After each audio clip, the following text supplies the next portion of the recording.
No niin, saatiin vähän nyt sitten tänne tavaraa lisää ja tässä on vaan erittäin tyytyväisiä väki tästä meidän tuomasta tavarasta. Täällä jo lajitellaan, kootaan sänkyjä tuonne lastenkotiin, jonne mekin lähdetään sitten katsomaan. Eli täällä tehdään sänkyjä valmiiksi meidän tuomista sängyistä, patioista, liinavaatteista.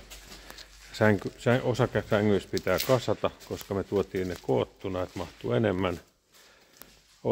Sitten meillä on patjoja, on myöskin uusia tuolla. Ja sitten on näitä runkopatjasänkyjä, missä jalat pitää kiinnittää. Ja uusia patjoja on täällä. Täällä on uusia peittoja, tyynyjä, uusia kenkiä. Tässä on 350 kenkäparia. Siellä on lasten kokoja lapsille. Ja on siellä isompiakin kokoja, mutta pääosin tämä kuorma oli niin kuin suunniteltu. Tässä on leluja.